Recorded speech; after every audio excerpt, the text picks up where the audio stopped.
तो आप विधि के लिए कुछ भी करेंगे? कुछ भी करूंगा। और अगर आपको लगता है कि हम दोनों को अलग हो जाना चाहिए और उससे विधि का भविष्य बनता है, तो मैं वो भी करने को तैयार हूं।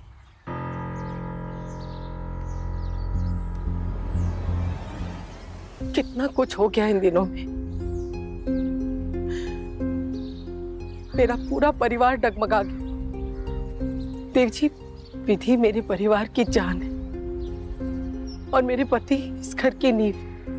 मैं बस एक कांपती दीवार की तरह इन्हें संभाले हुए हूँ, पर पता नहीं कब तक संभाल पाऊंगी। कमला जी, मैं आपकी कश्मकश को समझ सकता हूँ।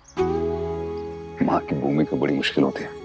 मैं देखता हूँ, अपनी माँ को रोज देखता हूँ, हर दिन चित्रा के लिए रोती है, लेकिन साथ मेरा देती है। एक माँ को पता होता है हमेशा किस वक्त उसको किसकी सबसे ज्यादा जरूरत है। बताइए, मैं आपकी मुश्किल कैसे हल कर सकता हूँ, प्लीज। इस वक्त मेरी बेटी को मेरी जरूरत है। वो टूट चुकी है, जीने की कोई उमंग बाकी नहीं है उसमें। वो तो जैसे जीना भूल गई है, बस जी रही है। एक बात बताइए देव जी, क्या इसी दिन के लिए आपने उसकी जिंदगी को एक नई राह दिखाई थी? इतना आत्मविश्वास दिया था कि आप उससे अलग हो जाए? देव जी, मेरी बच्ची उस सूरजमुखी के फूल की तरह है, जो आपको देखती है ना तो खिल जाती है, लेकिन अगर आपको ना देखे तो मुरझा जाती है। सुना है लोग प्यार में अंधे हो जाते हैं, लेकिन आप दोनों तो खरे सोने की तरह निखर के आए हैं। समझदारी, ठहराव और सबका लिहाज करके अपने प्यार को आपने बहुत ऊंचा दर्जा दिया है, और ये मैं देख सकती हूँ। इसीलिए एक माँ होने के नाते मैंने ये फैसला लिया है, आप विधि को लेके यहाँ से दूर चले जाइए। कर लीजिए उससे शादी।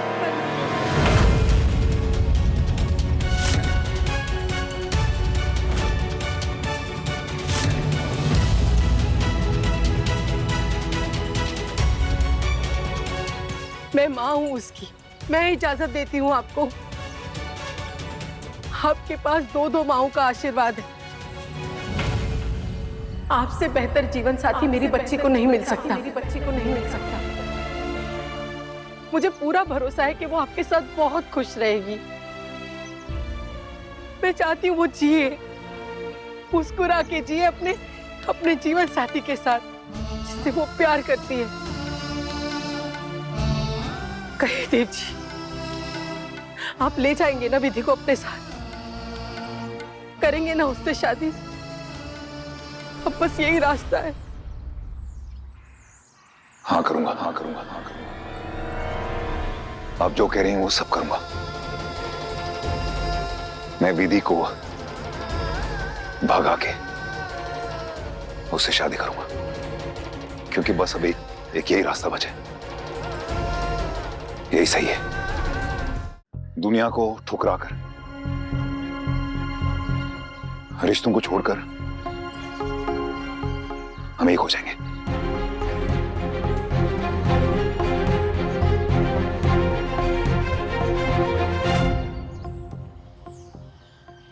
पर क्या बिमला जी, वाकई में यही एक रास्ता है? और कोई रास्ता नहीं है? मतलब हम इस सारी दुनिया को साबित कर दें कि हमारा प्यार कितना कमजोर है, कि हार गया हरिप्रसाद जी से, इस समाज से। ये करके हम अपना प्यार तो पा लेंगे बिमला जी, पर हम अपनी नजरों में गिर जाएंगे। विधि अपनी नजरों में इसलिए गिरेगी क्योंकि वो अपने बाप का दिल दुखाएगी, और मैं अपने नजरों में इसलिए गिरूंगा क्योंकि मैं एक बेटी को उसके अपने बाप से दूर कर दूंगा। एक बेटी को अपने बाप से दूर करने का इल्जाम मैं नहीं सह पाऊंगा। हरिप्रसाद जी की जान है विधि। नहीं देव जी वो नहीं मानेंगे। आप बिमला जी, शांति से मेरी बात सुनिएगा। मुझे ना सिर्फ एक बात का दुख है कि हरि प्रसाद जी ने ना मुझे एक मौका नहीं दिया उन्हें कि मैं उनको अपनी बात बता सकूं। और आप जो अब मुझे करने के लिए कह रही ना, उसे मैं भी वही कर रहा हूं। एक मौका नहीं उनको दे रहा हूं कि वो अपने विचार बदल सके। हमने अपने प्यार का इजहार किया और उनको अभी पता चला और वो उनको हार्ट अटैक आ गया, वो अस्पताल चले गए। अब एक को झटका नहीं दे सकता उनको। इतना सख्त दिल नहीं हूं मैं। अभी तक पूरी दुनिया मुझ पर कीचड़ उछाल रही थी और बिमला जी मुझे उससे कुछ फर्क नहीं पड़ता, लेकिन मैं खुद पे कीचड़ नहीं उछाल सकता। मैं खुद अपनी नजरों में नहीं गिर सकता। आपने अभी भी कहा था ना कि हमारे प्यार का दर्जा बहुत बुलंद हो गया है, ऊंचा हो गया, तो उसे कैसे गिरा दूं? कैसे गिरा? और सबसे इंपॉर्टेंट बात तो ये है विमला जी कि विधि अपने बाप से इतना प्यार करती है कि वो कभी उनका दिल तोड़ ही नहीं सकती। आप समझे नहीं अभी तक इस बात को। आपकी बेटी दुनिया की सबसे अच्छी बेटी। मैं उसे प्यार करता हूं विमला जी, और मुझे अपना अगर प्यार साबित करना है ना, तो मुझे भी अपना इरादा विधि के असूलों जितना पुख्ता करना पड़ेगा। चोरों की तरफ भाग कर नहीं कर सकता मैं वो। आप समझ रही ना मेरी बात?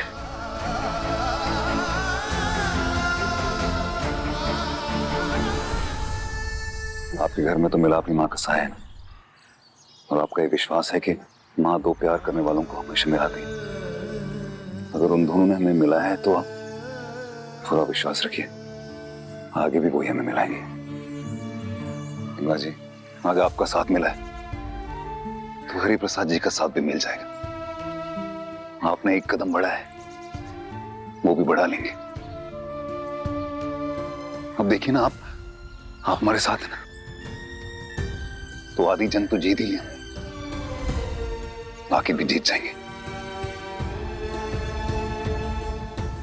हमें भागने के लिए मत कहिए, भागकर हमारा प्यार बहुत छोटा हो जाएगा। जो नहीं है प्लीज।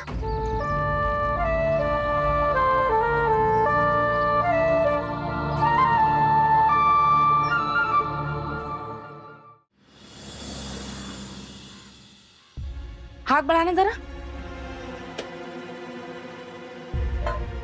ये क्या है? हवेली के कागजात? ये कोई टाइम इन सब बातों का? भाई साहब अभी अभी मौत के मुंह से बाहर निकले हैं, सब परेशान हैं, और अभी विधि की तबीयत भी खराब है। तुम ना बस रोते रहना, और कुछ नहीं होगा तुमसे। बीमार है यही सब करते करते सब हड़प लेंगे। तुम ना छोड़ो, भाई साहब से मैं बात करूंगी। अरे अपनी बीवी का सोचो, आगे एक लड़की है, उसकी शादी नहीं करनी, कल को 4 पैसों की जरूरत पड़ेगी तो उनका क्या? मंदिर का सारा माल तो हड़प ही लेते हैं, और रायचंद्र की कृपा है उन पर, मिलापनी माता के साथ साथ, ये मत भूलना। और पता है क्या? हेलो, देखिए मैं डॉक्टर विनीत अग्रवाल बात कर रहा हूँ। आप प्रमोद शर्मा जी बात कर रहे हैं? हाँ जी, बोल रहा हूँ। दरअसल विधि शर्मा के टेस्ट हमारे यहाँ हुए थे और उनकी सारी टेस्ट रिपोर्ट्स आ गई हैं। अभी मालूम पड़ा है कि उनके पिताजी की तबीयत ठीक नहीं है, और बिमला जी ने ऑप्शन में आपका नंबर दिया था। तो क्या आप ये रिपोर्ट्स कलेक्ट करने के लिए आ सकते हैं? हाँ, मैं आ जाऊंगा। विधि की रिपोर्ट्स आ गई हैं, मैं लेके आता हूँ। क्या पता आगे की दवाइयाँ इसी हिसाब से चलनी हो। ये अस्पताल वाले तुम्हें क्यों फोन कर रहे हैं? मैं भी साथ चलती हूँ। ये अच्छा हुआ, रिपोर्ट देने के बहाने हवेली भी आएंगे, ये कागजात लेके, है ना? आओ चलो।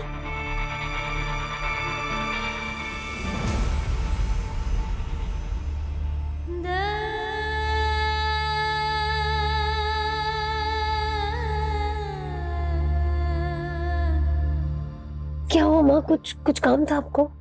हाँ, चल मैं तेरी चंपी कर देती हूँ। तो चलिए, आज विधि शर्मा के बालों में पूरी की पूरी तेल की बोतल ही उड़ेल दीजिए। चलिए। तू बैठ, मैं वहां आती हूँ।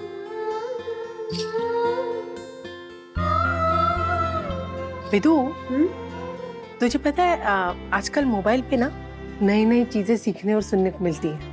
अभी कल किसी ने मुझे एक वीडियो भेजा, उसमें बता रहे थे कि जब बच्चे बड़े हो जाते हैं ना, तो माँ बाप को उनके दोस्त बन जाना चाहिए।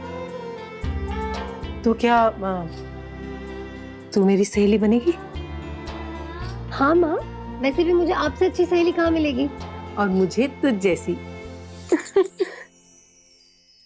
तुझे पता है विधु, तू वो बनने जा रही है जो कभी मैं बनना चाहती थी। मतलब माँ? मतलब ये कि हमारे जमाने में ये दोस्ती वाली बात नहीं हुआ करती थी ना। छोटे हैं तो माँ की मदद करो, बापूजी की बात सुनो। और हमारे साथ ना हमारी दादी भी रहती थी, एकदम कुर्राट।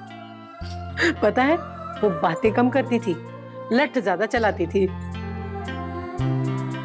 गुड्डे गुड़ियों की उम्र के बाद कभी सहेलियां बनाने का वक्त ही नहीं मिला। जब गुड्डे गुड़ियों का साथ छूटा तो एक गुड्डे से मेरी शादी करा दी गई और मुझसे कहा गया कि अब वही मेरे लिए सब कुछ है और मुझे उनके लिए सारी भूमिकाएं निभानी है, पत्नी की, प्रेमिका की, सब कुछ। तो बस ये दोस्ती वाली बात कहीं कहीं दबकर रह गई। कुल मिलाकर जो सबने कहा वो मैं करती गई, जो सिखाया वो मैं निभाती गई। कैसी भी परिस्थितियां आए बस हंस के रहना है। जो पति कहे वही सही है। माँ, आपने और पापा ने अपनी गृहस्थी की गाड़ी बहुत अच्छे से चलाई है। कोशिश तो पूरी की है।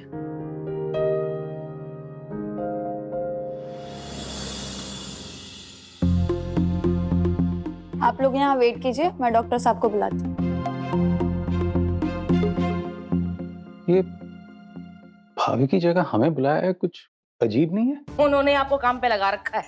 अरे आपको क्या, हम सबको लगा रखा है। भाई साहब जरा ये कर देंगे, गोल्डन दवाई ले आ, उर्मिला ये कर दो। अरे इतना सब कुछ करने के बाद भी ना उनकी तिजोरी से फूटी कौड़ी नहीं निकलती। बैठिए प्लीज। देखिए, मैंने पेशेंट की माँ को ना बुलाकर जानबूझ के आपको बुलाया है।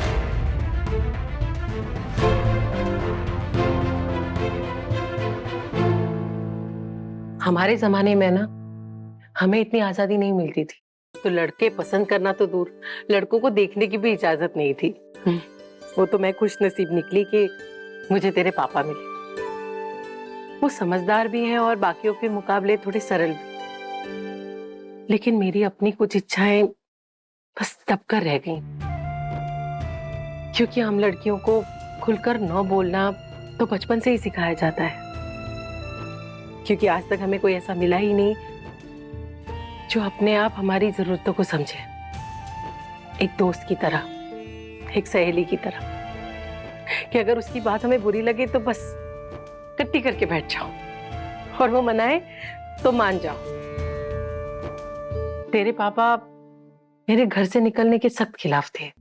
पैसों की कितनी भी तंगी आई पर उन्होंने मुझे कभी काम नहीं करने दिया। छिपते छिपाते मैंने उस साड़ी की दुकान में काम किया था। विधु, तेरे पापा बहुत अच्छे हैं, पर हर बात पे उन पे निर्भर रहना, ये बात मुझे चुभती है। लेकिन माँ, रिश्ते में तो हम एक दूसरे पर बराबर होता है ना। बेटा, बराबरी सिर्फ मुहावरों में होती है, रिश्तों में कभी बराबरी होती ही नहीं। कहते हैं ना, रथ के दो पहिए, पत्नी तो सिर्फ पहिया बन के रह जाती है। पति सर उठा के अपने हाथ में लगाम थाम लेता है, जहां वो मुड़ेगा वहां हम मुड़ेंगे, जहां वो रुकेगा वहां रुक जाएंगे। शक्ति की डोर हमेशा हमेशा पति के हाथ में होती है। ये तो प्यार में एक दूसरे की ताकत बननी चाहिए, एक दूसरे की कमजोरी नहीं। और ये बात मैंने अब जानी है जब मैंने तुझे और देव जी को देखा है मैंने कैसे देव जी चुपचाप खामोशी से तेरे साथ आकर खड़े हो जाते हैं, तेरा साथ देते हैं, तुझे आगे बढ़ाते हैं। तू क्या चाहती है ये तेरे बिना बोले समझ जाते हैं। विधि, मैं अपनी छोटी सी गृहस्थी में खुश हूं, पर मैं चाहती हूँ कि तू ना बहुत बहुत खुश रहे, खुलकर जिए, मन मार के नहीं। घर में कोई फैसला लेना हो तो तुझसे पूछा जाए।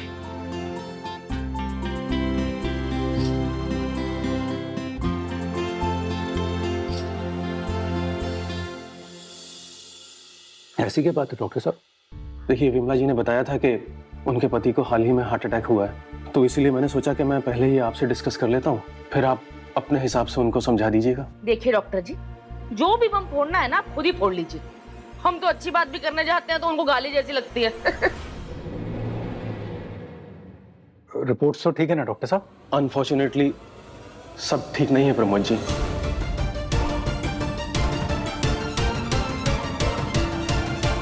मैं बहुत खुश हूँ कि आज आप अपने दिल की बात मुझसे कर रही है। नीतू, तेरे पापा ने तुझे प्यार, लाड, संस्कार सब दिए, लेकिन वो नहीं चाहते थे कि तू बाहर जाकर काम करे। देव जी का प्यार अलग है, वो तुझ पर हक नहीं जताते, अपना प्यार नहीं जताते, बस खामोशी से अपना प्यार निभाते। जब वो तेरे साथ होंगे तो तुझे पनपने का मौका देंगे। बेटा, बाप जो है ना वो बरगद के पेड़ की तरह होता है, जो साया तो देता है, लेकिन कभी कभी उसके साये में आप बढ़ते नहीं। और देव जी एक सागर की तरह है, गहरे, शांत। तो उनके साथ रहेगी ना, तू भी सागर बन जाएगी, अपने फैसले खुद लेगी।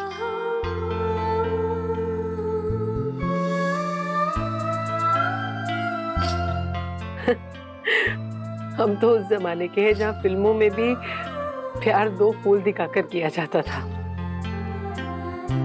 जो बात हो वो पर्दे में छुप के। पर तुम्हारा जमाना तो ऐसे नहीं है, तुम तो सेल्फी के जमाने वाले लोग हो। तुम लोग तो अपनी बातें खुल के कर सकते हो। मैंने देखा था कैसे देव जी ने खुल के सबके सामने कहा था, मैं पूरी ईमानदारी से उससे प्यार करता हूं, मुझे फक्र होगा अगर वो मेरी जीवन साथी बनेगी तो। नीतू, ये इज्जत और भरोसा बहुत जरूरी है प्यार में।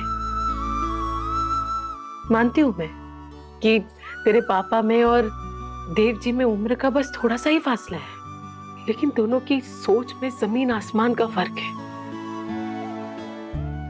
वो एनआरआई लड़का, उसकी उम्र तो तेरे बराबर थी ना, पर देखा उसकी बुद्धि कितनी छोटी, ना कोई समझदारी ना कोई तालमेल।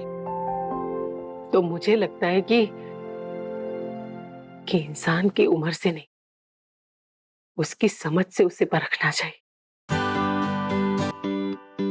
और फिर नीली और प्रताप को ही ले लो, दोनों की उम्र में कितना फासला है, लेकिन फिर भी एक दूसरे के बिना दोनों कितने अधूरे हैं। मैंने देखा है, देव जी की संगत ने तुझे बदल दिया है, तू निखर गई है,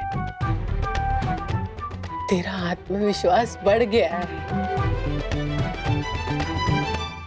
बताइए ना डॉक्टर साहब, बात क्या है? प्रमोद जी, विधि को मोटर न्यूरॉन डिजीज है। मोटर होता क्या है ये एक तरह की बहुत घातक बीमारी है जिसका ब्रेन सेल्स और स्पाइनल कॉर्ड्स पर असर होता है। पेशेंट बचता नहीं।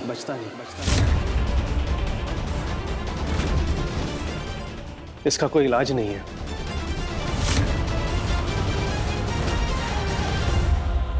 और विधि के पास सिर्फ 3 महीने का वक्त है।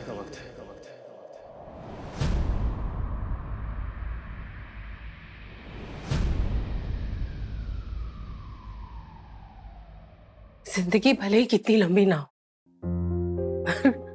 पर खुशनसीबी से भरी हुई होनी चाहिए। और तू खुशनसीब है कि तुझे इतना प्यार करने वाला इंसान मिला।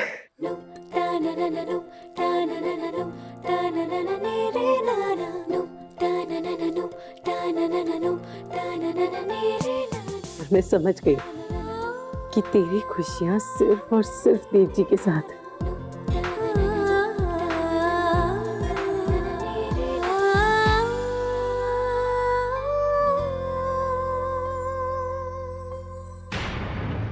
ना